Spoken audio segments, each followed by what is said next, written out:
Discuss करेंगे properties of real numbers. ठीक है, रियल नंबर की खुसूसियात। ठीक है, क्या क्या खुसूसियात हैं और ये इतनी अहम क्यों हैं, ये सारी चीज़ें इंशाल्लाह आज हम डिस्कस करेंगे।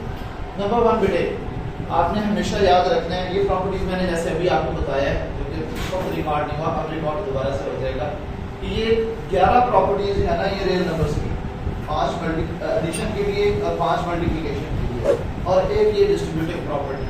ठीक है, ये बहुत ज़्यादा इंपॉर्टेंट है, जिसका नाम ही हमने जाके यकीन मानो DSC में से सुना, हालांकि यही सिलेबस था 9th में जब हमने पढ़ा था, लेकिन हमने इनको नहीं सीरियस किया, इसलिए जो है आप लोगों ने इसको तवज्जो से समझना। सबसे पहले properties of real numbers under addition and multiplication, ये जो प्लस और क्रॉस का साइन लगा हुआ है ना, under addition and under multiplication. ठीक है, ये सारी की सारी प्रॉपर्टीज जो है वो मैं एडिशन के लिहाज से बताऊंगा, और ये सारी की सारी प्रॉपर्टीज जो है वो मैं मल्टीप्लिकेशन के लिहाज से बताऊंगा। तो पहली जो प्रॉपर्टी दी हुई है वो क्या है जी, क्लोजर प्रॉपर्टी। इसको क्या कहा जाता है, क्लोजर प्रॉपर्टी। ठीक है, इसको उर्दू में कहते हैं खासियत बंदिश। खासियत बंदिश, ये मैं जानबूझ के आपको उर्दू वाले नाम बता रहा हूँ ताकि जो है ना वो आपको उर्दू अंग्रेजी दोनों में जो समझ आता रहे। जो अंग्रेजी वाले हैं वो तो हंसते रहेंगे, उर्दू वालों को समझ आता रहेगा। खासियत बंदिश कहते हैं इसको। क्लोजर का वर्ड जो है वो क्लोज से निकला है। क्लोज का मतलब ये है कि जो किसी खास जगह पे फिक्स हो, बाउंडेड हो, ऐसे ही है ना। तो वो कहता है कि हर रियल नंबर में से दिया गया कोई भी नंबर, ठीक है, वो क्लोजर होगा। क्लोजर से बता दिया कि अगर आपके पास जब वो दो नंबर्स आप बिलफर्ज ले लें, तो उन्होंने ये वाला साइन इस्तेमाल करना बेटे, हम हर एक इसके अंदर है ना, ये जो उल्टा ए है ना, इसको हम पढ़ते हैं फॉर ऑल। इसको क्या पढ़ा जाता है, फॉर ऑल का मतलब है तमाम के लिए, सब के लिए। For all a comma b, और इस साइन का मतलब क्या है, belongs to set of real numbers. ठीक है, वो तमाम नंबर्स ए और बी, कोई हमने रियल नंबर्स में से कोई से दो नंबर्स ले लिए हैं। ठीक है, वो कह रहा है कि ये क्लोजर प्रॉपर्टी तब होल्ड करेगी, तब दुरुस्त साबित होगी अगर आप रियल नंबर्स में से कोई से दो नंबर्स लें, ठीक है, और आप उनको जो है वो ऐड करके देख लें, a प्लस बी ऐड कर लोगे तो इसका डेफिनेटली कोई ना कोई आंसर आएगा। ठीक है, जो भी इसका आंसर आएगा, बिलफर्ज मैं कहता हूँ कि ये आंसर सी के इक्वल आ रहा है, तो ये जो सी होगा वो भी उसी सेट में से होना चाहिए, सेट ऑफ रियल नंबर्स में से। इन्होंने साथ साथ एग्जांपल्स दी हुई हैं। ठीक है, तो यहाँ पे आप बेशक इसको इक्वल टू सी कर लो, या आप ये कह लो कि a प्लस बी, ये जो इन दोनों के सम का आंसर आएगा वो भी सेट ऑफ रियल नंबर्स में से ही होगा। मिसाल देता हूँ, बिलफर्ज a की जगह मेरे पास 2 था और b की जगह क्या था, 3 था, और इन दोनों को जब हम ऐड कर लेंगे तो क्या आ जाएगा, 5 आ जाएगा। मेरा सवाल है, ये 2 और 3 दोनों रियल नंबर्स के सेट में से होते हैं कि नहीं होते, और जो 5 आ रहा है वो भी तो सेट ऑफ रियल नंबर्स में से ही है ना। यानी कि जो दो वैल्यूज हमने ली थी वो भी सेट ऑफ रियल नंबर्स में से होनी चाहिए, और जो उसका आंसर आएगा वो भी सेट ऑफ रियल नंबर्स में से होना चाहिए। इसका मतलब ये हो गया कि इसका इनपुट और आउटपुट दोनों क्लोज है ना, उस रियल नंबर के सेट के अंदर है ना, उससे बाहर तो कोई वैल्यू नहीं आ रही। यानी कि ये 2 और 3 दोनों रियल नंबर्स में से मौजूद हैं, और ये जो 5 आंसर आ रहा है वो भी रियल नंबर में से है। इसमें क्लोजर प्रॉपर्टी जो है वो होल्ड करती है, दुरुस्त साबित है, जिसको हम कहते हैं उर्दू में खासियत बंदिश। ठीक है, उसके बाद है हमारे पास दूसरे नंबर पर। अच्छा, मैंने आपको जैसे बताया ये सब प्रॉपर्टीज जो है हम किसके लिए कर रहे हैं, एडिशन के लिए। ठीक है, और ये वाली सब की सब प्रॉपर्टीज किसके लिए होंगी, मल्टीप्लिकेशन के लिए। ठीक है, अब यही काम हूबहू जो है आप यहाँ पे कर लें, for all a, b belongs to set of real numbers। अगर ये एडिशन की फॉर्म में जो इसका आंसर आ रहा है वो रियल नंबर्स में से आ रहा है, तो लिहाजा a into b जो होगा इसका रिजल्ट भी किसमें से आना चाहिए, रियल नंबर में से। इसी की एग्जांपल आप प्रैक्टिकल देख लें जी, 2 मल्टीप्लाई बाय 3, इसको भी जो है वो बिलोंग करना चाहिए कहां से, यानी कि इसका जो आंसर आएगा वो भी रियल नंबर्स के सेट में से ही होना चाहिए। 2 into 3 किसके इक्वल हो गया, 6 के इक्वल नहीं होता क्या, 6 सेट ऑफ रियल नंबर्स में मौजूद है कि नहीं है, बताया था ना मैंने रियल नंबर्स क्या होते हैं। सबसे पहले वैसे मैं दोबारा से रिवाइज करवा देता हूं, नेचुरल नंबर्स जो काउंटिंग के लिए इस्तेमाल होते हैं, फिर उसके बाद होल नंबर जिसमें जीरो भी शामिल होता है, फिर इंटीजर जिसमें zero, positive number, negative number सब शामिल होते हैं। ठीक है, फिर उसके बाद हमने कहा था रैशनल नंबर जिनको p बाई q की फॉर्म में लिखा जा सके, और इरैशनल नंबर जिनको p बाई q की फॉर्म में ना लिखा जा सके। इसके बाद बारी आई थी किसकी, रियल नंबर्स की, और कहा था कि रियल नंबर्स का सेट जो है वो किसके इक्वल होगा, रैशनल नंबर्स और इर्रेशनल नंबर्स के यूनियन के इक्वल होगा, यानी कि ये सारे के सारे नंबर जो अभी तक मैंने बताए हैं ना, नेचुरल, होल, इंटीजर, ठीक है, ये सब के सब जो है वो इसके अंदर, और उसके बाद जो है वो integers, whole numbers, natural numbers, rational number, irrational number, ये सब मिलकर जो है वो रियल नंबर बनाते हैं, यानी कि ये सारे के सारे उसी से, ठीक है। तो अब इसका मतलब ये होगा अगर एडिशन के लिहाज से दोनों वैल्यूज को जमा किया जाए तो उसका आंसर भी उसी सेट में से आना चाहिए, इसका मतलब है क्लोजर प्रॉपर्टी होल्ड करती है। और अगर दो वैल्यूज मल्टीप्लाई करें सेट ऑफ रियल नंबर्स में से लेके, ठीक है, और उनका आंसर जो आ रहा है वो भी उसी सेट ऑफ रियल नंबर्स में से ही है, इसका मतलब ये है कि मल्टीप्लिकेशन के लिहाज से भी ये प्रॉपर्टी होल्ड करती है। समझ आ गई बात। उसके बाद है बेटे कॉम्यूटेटिव प्रॉपर्टी, ये है कॉम्यूटेटिव प्रॉपर्टी अंडर एडिशन और ये होगी अंडर मल्टीप्लिकेशन। ये आपने हर एक के अंदर इस्तेमाल करना है। फॉर ऑल ए बी कोई से दो नंबर है वो आपने ले लेने हैं, ठीक है। अब यहाँ पे कॉम्यूटेटिव प्रॉपर्टी है तो इसके अंदर बच्चे दो नंबर्स होंगे, आगे आएगी एसोसिएटिव प्रॉपर्टी, इसके अंदर तीन नंबर्स इस्तेमाल होंगे, ठीक है।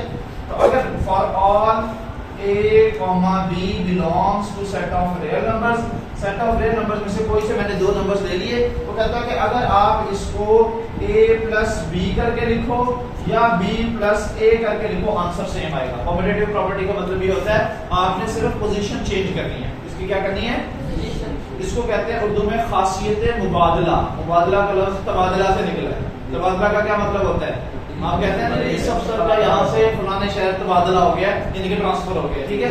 तो कॉम्यूटेटिव प्रॉपर्टी मतलब जिसमें आप अगर वैल्यूज की जगह चेंज भी कर दें तो आंसर पे कोई फर्क नहीं पड़ेगा। मिसाल ले लें 1 + 2 which is equal to 2 + 1, 1 + 2 3 and 2 + 1 3, कोई आंसर पे फर्क आया, लिहाजा ये कॉम्यूटेटिव प्रॉपर्टी, ठीक है। उसके बाद है एसोसिएटिव। अच्छा ये हो गई एडिशन के लिए। इसी तरह से for all a, b belongs to set of real numbers, अगर है ये दो नंबर्स को मल्टीप्लाई कर ले a * b जो कि इक्वल होगा b * a के, ठीक है। मिसाल के तौर पर 2 × 3 which is equal to 3 × 2, 2 3 दा 6, 3 2 दा 6, तो आंसर सेम नहीं आ गया? आंसर सेम आ गया ना। तो इसका मतलब यह है कि इसके अंदर जो है वो मल्टीप्लिकेशन में भी कॉम्यूटेटिव प्रॉपर्टी होल्ड करती है, दुरुस्त साबित होती है। खासियत मुबादला इसको कहते हैं उर्दू में खासियत मुबादला बालिहाज जमा, इसको कहते हैं खासियत मुबादला बालिहाज सरफ, ठीक है, मल्टीप्लिकेटिव के लिहाज से। तो उसके बाद जो नेक्स्ट है वो है एसोसिएटिव प्रॉपर्टी। एसोसिएटिव प्रॉपर्टी में तीन वैल्यूज होंगे, हमेशा तीन नंबर से आपके पास ले जाएंगे। तो अब पहले हमारे पास दो नंबर्स थे ना, सेट ऑफ रियल नंबर्स में से a और b कोई से दो नंबर लिए। अब for all a b c belongs to set of real number, अब मैंने रियल नंबर्स में से तीन एलिमेंट्स जो है वो, ये तीन नंबर्स है वो ले लिए हैं। एसोसिएटिव प्रॉपर्टी इन तीनों पर भी होल्ड करेगी। मिसाल के तौर पर a + b + c which is equal to a + b + c। वाकई कि इसमें फर्क क्या है? फर्क ये है कि पहली दफा जो है वो बिलफर्ज आप ये कहने के b और c को जमा किया, a को अलग छोड़ दिया, और अगले केस में जो है वो आपने a और b को इकट्ठा कर लिया, c को अलग छोड़ दिया, लेकिन दोनों का आंसर सेम टू सेम आएगा। मिसाल के तौर पर 2 + 3 + 5, 2 + 3 + 5। यहाँ पे हमने क्या कहा था? a सेपरेट है, b और c इकट्ठे हैं। 2 + 3 + 5 कितना होगा? 8। 2 + और इधर क्या था हमारे पास? a और b इकट्ठे हैं और c सेपरेट है। 2 + 3 5 + 5, ये हमारे पास 2 + 8 10 और 5 + 5 10, आंसर सेम नहीं आ गया। लिहाजा अगर तीन वैल्यूज हों उनको भी आप ग्रुपिंग उनकी अलग-अलग कर दें और फिर भी आप उनको जमा करना चाहें तो उनका आंसर सेम आएगा। इसको हम क्या कहेंगे? Associative property under addition.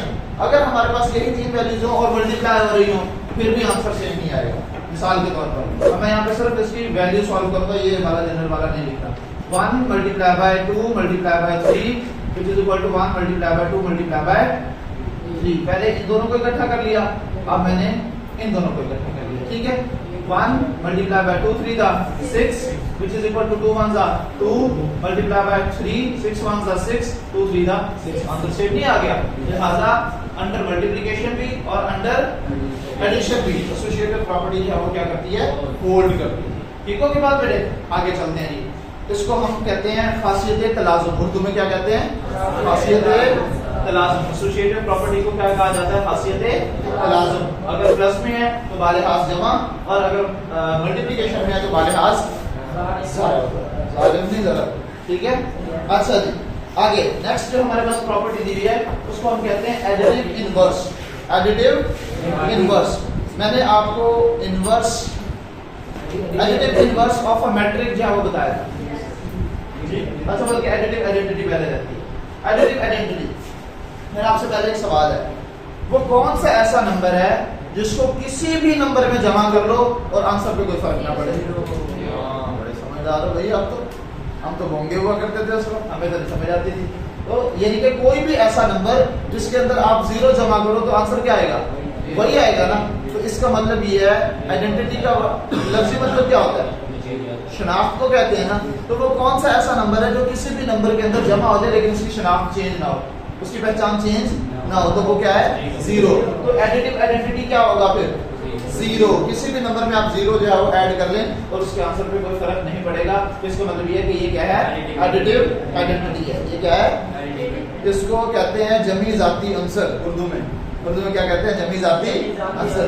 Additive identity जो है वो इसको कहा जाता है। ठीक है, यानी कि कोई भी आपके पास जो है वो नंबर हो, for example for all a belongs to set of real number, कोई एक ही नंबर की बात की है ना, अगर जो है वो उस a में मैं 0 ऐड कर दूं या फिर 0 में a ऐड कर दूं, मेरे पास आंसर तो a ही आएगा ना, कोई फर्क नहीं पड़ेगा।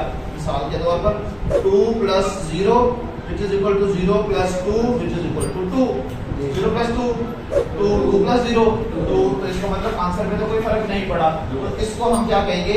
एडिटिव आइडेंटिटी कहेंगे। ऐड करने से अगर कोई फर्क नहीं पड़ रहा तो इसको क्या कहेंगे? Additive identity. और कोई ऐसा नंबर भी तो होगा दुनिया में जिसको किसी भी नंबर से मल्टीप्लाई कर लो तो भी कोई फर्क ना पड़े, 1, तो वो मल्टीप्लिकेटिव आइडेंटिटी है। वो क्या है? मल्टीप्लिकेटिव आइडेंटिटी है। देखो जी, for all a belongs to real numbers, यानी कि रियल नंबर के सेट से कोई भी नंबर जो है वो आप ले लो, अगर आप उसको 1 के साथ मल्टीप्लाई करवा दो या 1 को उस नंबर के साथ मल्टीप्लाई करवा दो तो आंसर क्या आएगा? 1 नहीं आएगा, और सॉरी कोई नंबर नहीं आ जाएगा। तो लिहाजा 1 क्या हुआ? मल्टीप्लिकेटिव आइडेंटिटी, और 0 क्या हो गया? Additive identity. बात समझ में आ रही है बच्चे? आगे चलते हैं। लास्ट क्या है बच्चों? Additive inverse. हर नंबर का एक ऐसा नंबर होता है जो उसका दुश्मन होता है। ठीक है, हर बंदे का कोई ना कोई दुश्मन होता है ना, हर नंबर का भी कोई ना कोई दुश्मन होता है। ठीक है, तो जो जब दुश्मन और वो दोनों आपस में, यानी कि मैं और मेरा दुश्मन आपस में लड़ेंगे तो एक दिन तो फटकना है ना, हो सकता है दोनों ही फटक जाए, ऐसे ही है ना। तो इनवर्स कहते हैं उलट को, और एडिटिव इनवर्स का मतलब क्या है? एडिशन का उलट। ठीक है, तो अगर मेरे पास भी कोई भी नंबर है, बिलफर्ज मेरे पास है 2, तो 2 का उलट क्या होगा? -2। और अगर मेरे पास -2 है तो उसका उलट क्या होगा? +2 ये 2, ऐसे ही है ना। तो हर एक नंबर के लिए उसका अपोजिट नंबर जो है वो मौजूद है, हर एक नंबर के लिए उसका अपोजिट नंबर जो है वो मौजूद है। और जब एक नंबर और उसका अपोजिट नंबर यानी कि उसका इनवर्स, एडिटिव इनवर्स, जब उन दोनों को आप जमा करते हैं तो रिजल्ट हमेशा 0 आता है। रिजल्ट हमेशा क्या आएगा? 0 आएगा। For all a belongs to real number, ये उल्टा ई होता है, जैसे ये वाला साइन इस्तेमाल होता है, ये हायर आप लेवल पे इस्तेमाल होगा, आपकी बुक में ये लफ्ज ये साइन इस्तेमाल नहीं किया है। उन्होंने लिखा होगा, क्या लिखा हुआ है जी? For every a belongs to R there exists a unique real number -a called additive inverse of a। लेकिन ये there exist के लिए हम ना मैथमेटिक्स के अंदर ये वाला सिंबल इस्तेमाल करते हैं। For all a belongs to real numbers there exists there exists -a। ठीक है, और अगर आप उस a और -a को प्लस कर लोगे तो आंसर हमेशा क्या आएगा? 0 आएगा। अगर मैं जनरल बात करूं तो मेरे पास अगर 2 है तो इसका उलट क्या होगा? -2, और इसका जवाब क्या आएगा? 0। अगर 5 नंबर है तो उसका उलट एडिटिव इनवर्स क्या होगा? -5 प्लस माइनस दोनों कैंसिल हो गए, फिर भी 0 आ जाएगा।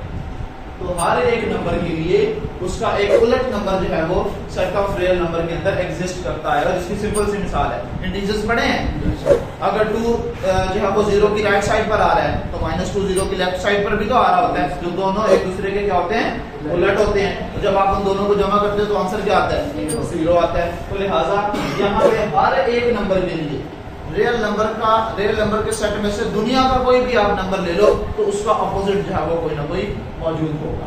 ठीक है, और जिसको जब आप जमा करोगे तो आंसर क्या आएगा? फिर 0 आ जाएगा। ठीक है, उसका आंसर क्या आ जाएगा? 0 आ जाएगा। समझ आ गई बात बेटे? उसके बाद जो हमारे पास नेक्स्ट प्रॉपर्टी दी हुई है अच्छा, इसको मल्टीप्लिकेशन के लिहाज से मल्टीप्लिकेटिव इनवर्स जो है वो क्या होगा, अगर एक वैल्यू मल्टीप्लाई हो रही है तो उसका ऑर्डर क्या होगा, डिवीजन, ऐसी है ना।